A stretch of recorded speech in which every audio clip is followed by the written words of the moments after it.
kaagri lain na sad nga lugar ang amo ang gibisita karong adlaw apan na alang gihapunta dinhi sa probinsya sa Cebu. Diin particularly naata dinhi sa Bourbon, Cebu, diin isa ni siya sa mga nakadawat og proyekto gikan sa Department of Agriculture, Bureau of Fisheries and Aquatic Resources. Ug unsa kini nga proyekto? Of course, why lain ang ilahang gipagmalaki nga Lambaklad project diin. Kini nga association ang Bourbon Lambaklad Association, ila kining giamumahan pag-ayo ang ilahang proyekto ug gani ato ang sutaon mga kaagri kung unsa na sila ka progreso nga usa ka association. Unya mga kaagri no, ato ang tan-awon ang ilahang mga activities gikan sa ilahang paghawas sa ilahang mga produkto gikan sa dagat. Mga kaagri, ubanig kami. Bagong pagkain sa buong bansa, masagan ang ani, mataas na kita, maunlad na buhay ng mga magsasaka at mga mangingisda. Siguradong pagkain sa buong bansa, masagan ang ani, mataas na kita, maunlad na buhay. Maayong adlaw mga kaagri, kauban nato karon no ang Vice Chairperson sa Lambaklad Association dinhi sa Bourbon, waylain si Sir Arwin Branzuela. Maayong buntag nimo sir. Ang buntag mo. Sir, pila na ni siya katuig gikan sa inyong pagdawat ug unsa na ang status karon sa inyong proyekto? Dako kay gitabang sa mua ang project nga Lambaklad kay usa sa dagdag income na mo kada adlaw nga makuha na mo. Pila na ni siya katuig ninyo nga naa sa inyong asosasyon? Pit na mag 3 years ma'am pag-start na mo nga project ka.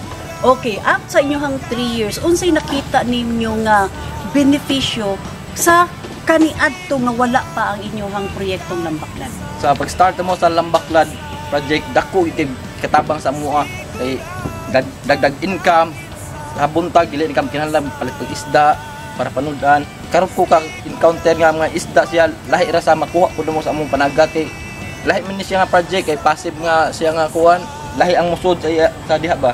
Unang lahi ang isda nga makita na mo ug makuha nga mas lami pud nga isda, fresh gyud siya, buhi pa gyud siya magkuha.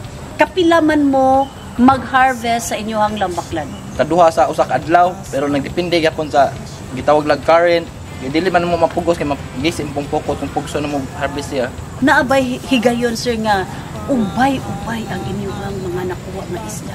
Naa sa higayon ma'am, katong bagyo nga Udit. Kwanto siya, primero tong simbang gabi gid siya. Mo to naka-grasyan mig mga 600 kapin. 600 kilos. Assorted na siya nga isda. Yes ma'am. Nga mahalon tong siya nga isda ma'am. Dako ang inyong nakwarta sa inyong asosasyon. Yes ma'am, dako yun ma'am. So in terms sa inyong kuan sir kining pamaagi or sa pag-maintain sa inyong Lambaklad, giunsa sa inyong asosasyon? Nasa lain tao, gitigaan sa iya nga lugar kita buo lahi pud ako para ma-maintain mo nga dili may mag-aana gihapon ang kuno mo. Mag-adjust ay gyapon kay kini kung grupo Lambaklad Bourbon daghan ba ni nga tawo nga nasakop ani. Nya live nga batasan mag-adjust ay gyapon para mag-iusa og mulungtad siya magdugay gid ang di pa bungkag ng grupo. Sir, regarding sa pila naman kabuok ang mga miyembro sa inyong grupo? Almost 31 ka miyembro ma'am. Di active di siya nga mga miyembro karon? Yes ma'am, active ma'am.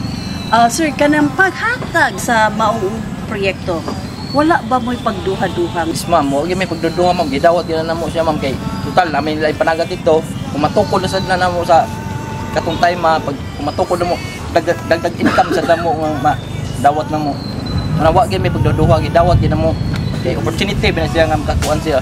Asa ninyo ibaligya ang inyong mga kuha sa dagat? Naragya po ang post ma'am sa site na mo ang baligya isda. So meaning to say, from sa inyong pag-harvest, dadon ninyo din na diha ra gihapon ang inyong baligya. Yes ma'am, diha ra baligya. So ang mga tao dumdum na dumdum siya pag-ari kay bawo naman sila kay almost 3 years ago di ibaw laasan na ang site na mo. Nadyo tayo nga walay pa makuha. Yes ma'am, nagi tayo ma'am mo ultimo kami membro walay ko away kasud ay walay. Pero wala mo mahugno puno sir nga wala mo ikuha. Wala man kay kibaw nun may nga ang dagat swerte na baya. Hindi na pinaingon nga siguro na daan makuha. Sir, sa inyohang pagpanagat sir, unsa ang pinakalami nga isda nga inyohang nakuha? Dugso, pangalwan, manpahan, Uban pa. ugban pa, malami siya ma'am. Mosa na siya giunag yung mahalin sa gusto ko una yun sa inyong mga customer. Najis ma'am, mo na pangitaon ng pag mga customer na mo nga kuhan, lami man siya isda. Sir, imong pag-aghat na lang sa ato ang mga kauban ni mga miyembro nga kamo mahimo lang gyapon mo usa ka hugpong nga asosasyon. Yes ma'am, giagni gyapon na ako mga membro bisag magka kuha ginagmay, giagni gyapon nga magkausag gyapon min tanan para padayon na gyapon mo ba ang proyekto dire. Pasalamat na lang sa mga ahensya nga nakatabang ninyo. Salamat dahil ko sa lungsod sa Bourbon nga ni dapula sa project dire sa gihatag dire sa muangan ni uyon sila nga kami mamudawat og labi na sa Bureau of Fisheries and Aquatic Resources sa paghatag sa project dire sa muangan wala po sila pagduduha. Kay mga ka-agree nyo anyo nga nabati si Sir Arwin, ang Vice Chairperson sa ilahang association.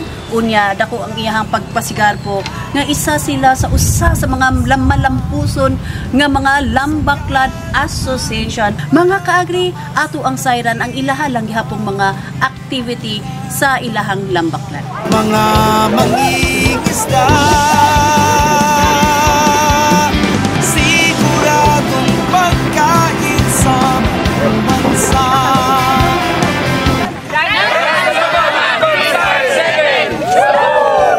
Mga ka-agree, inyo hadyong nakita no, unsa ka hugpong ang usa ka asosasyon dinhi sa Bourbon. Waylain ang Lambaklad Fisher Folk Alliance of Bourbon. Mga ka-agree no, nya kita jud nimo kung unsa sila kadaghan karon 31 ka miyembro nga nagkahiusa unya sa ilahang pag gusto nga enhance ang ilahang livelihood anaa jud sila hugpungon unya makita jud nato kung unsa sila ka-united. So ilang gusto nga i-sustain ang maong proyekto. Mga ka-agree, uban nimi sa pag-ingon, sila ang bida, Kami ang bida!